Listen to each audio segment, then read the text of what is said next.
Now, I'm normally more partial to the kind of aggressive and black looking gaming laptops, but this one is a little bit different from that. This is the Asus UX305CA. It's their take on an Ultrabook, and we're going to take a look at it in this video. It's pretty interesting, so stick around.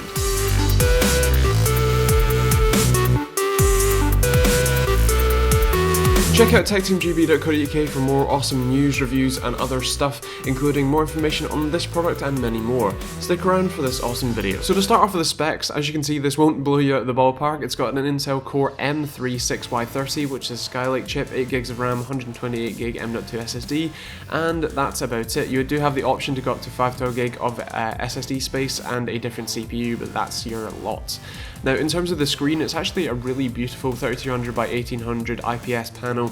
It's got great viewing angles and really good color reproduction, so I'm really impressed with that. And because this meets the Ultrabook standard, it has more than 10 hours of battery life on a full charge, which is actually really nice considering I'm normally talking about 2 or 3 or even maximum 4 on gaming laptops. Now, in terms of the size, this thing is 12.3mm thick and 1.2 kilograms, which is pretty crazy and really nice to sort of carry around with you. In terms of I/O, you've got an SD card reader and 2 USB 3 ports on the left, and on the right you have some indicator LEDs, a USB 3 ports, as well as a micro HDMI, a audio jack, and the DC in. There is actually no Ethernet here, but you do get a USB 3 to gigabit Ethernet adapter, which is quite nice, and nice to see that it's included in the box. Sort of Asus thinking of the customer here. Now, the bottom is pretty plain except for the speaker grills and the raised feet, which are actually quite nice. And speaking of the speakers, they are apparently powered by Ice Power and Bang & Olufsen, which are apparently quite good. These are a little bit tinny, not too much bass to them, but that's because of their size and general positioning, and they do work better on a hard surface. I'll do a speaker test in just a second. Just to mention, the clamshell is a little bit difficult to open. There's nowhere to really kind of grab your fingers onto, but when you do open it up, you'll notice that the keyboard gets raised up by the sort of monitor or the top of the clamshell for a slightly raised typing position, and if you look above the keyboard, you'll find the ventilation for the fanless design, which is actually pretty nice. This thing is ridiculously quiet, so that's pretty cool.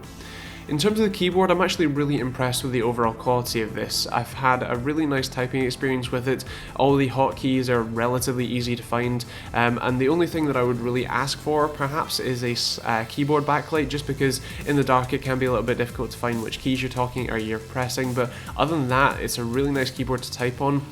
Overall, I'm really impressed.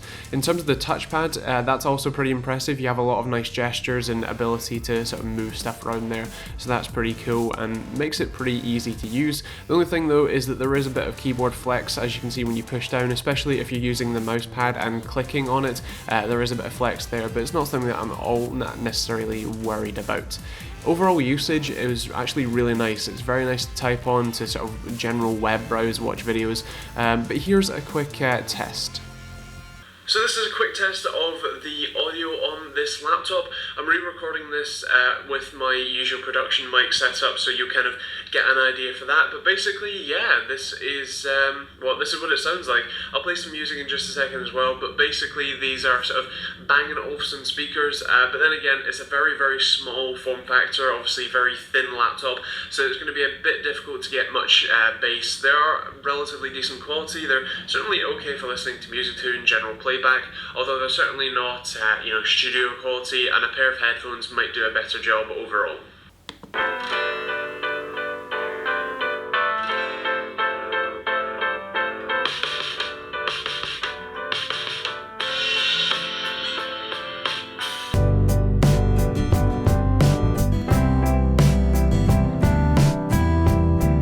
Quick test of the webcam. It might lag because I'm using, obviously the laptop to record using OBS, and obviously it's a Core M3, so it's not exactly the fastest thing alive, but yeah, this is what the microphone sounds like. It's located to the left hand side, I believe just above the sort of escape or F1 key, and it sounds a bit interesting, a bit funky. I'm not an entirely massive fan, but in terms of the actual webcam, considering it's absolutely tiny, I'm pretty impressed overall. Now, I do want to mention that there is a lot of software in here that comes pre-installed, and I would often consider bloatware. For example, McAfee took over my entire screen at one point, and if you look at the installed programs list, there are a lot of programs in here.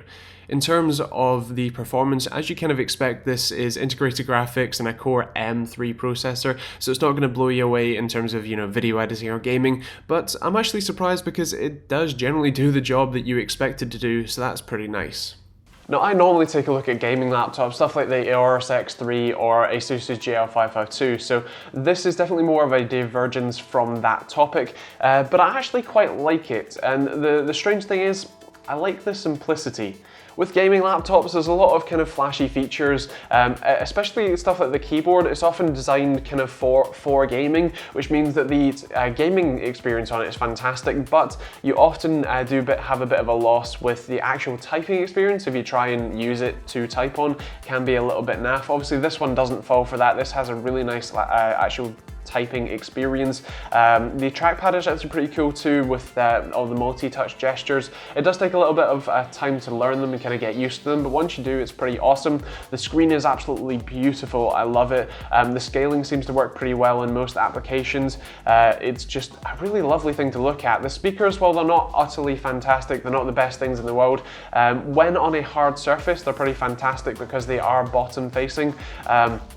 But other than that, they are pretty decent. The thing with this laptop though is that this is the sort of laptop that I'd want to take to bed with me, and no, not in that way, you dirty, dirty people. I mean take to bed and watch movies or play games or generally just scroll through Facebook or Twitter. Something that I can relax on, something that I don't have to really think about, oh, do I need to plug this in, do I need to take the charger, do I need to bring a mouse with me because the touchpad isn't all that great. There's nothing really, I don't have to think about it. It's a lot more of what I'd probably call a lifestyle laptop, something that you could buy, you could type on, you could generally sort of do note-taking or use it for like university, or even just be a kind of average household's main computer PC, because even though it's not all that powerful, it still does everything that you'd expect it to do.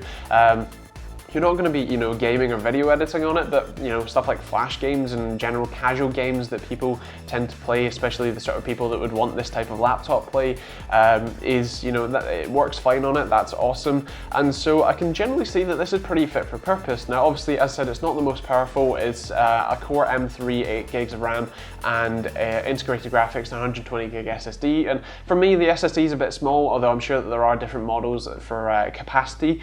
But overall, I'm pretty impressed. I think pricing is pretty good, which is why it's a 4 for value for money. Performance, I'm going to go for a 4 because it fits well in the category, but I have seen more powerful Ultrabooks, although I believe they are a bit more pricey, so there's that. In terms of functionality though, I'm going to have to go with a 5. It's fantastic, it's easy to slip in a bag and just use. You don't really even have to worry about bringing the charger because you have 10 hours of battery life. In terms of styling, we're going to go for a 5 as well because it's actually pretty impressive and I like the look of it a lot. And TechteamGB score is almost weirdly enough going to be a 5 for a non-gaming laptop. It's also going to get the Gold Award because I'm generally really impressed. It's really quiet. It didn't really get hot even when I was doing games. I mean, the only time it did get hot was when I was playing sort of flash games and stuff, and it was on my stomach, and I didn't actually realize it was all that hot until I put my hand on the bottom to lift it up. So I was generally pretty impressed with that. That's kind of it. If you've got any questions about this or anything else, feel free to leave them in the comments down below and I'll try and get back to you as soon as I can. But other than that, yeah, I hope you enjoyed the video. Don't forget to subscribe if you did, and feel free to hit the like button too. If you didn't, feel free to dislike, but let me know why in the comments down below so that I can improve for next time. And just a quick shout out, if you're going to buy this or really anything else on Amazon, it'd be really awesome if you could use my affiliate link. I'm not asking you to spend any more money than you wouldn't already be spending. All I'm asking you to do is click the link before you go to it. You can set it as your bookmark so that it's nice and easy. It just helps me out and doesn't really cost you anything, so if you could do that, that would be awesome. Other than that, I hope you enjoy the video. Yeah, we'll see you on the next one.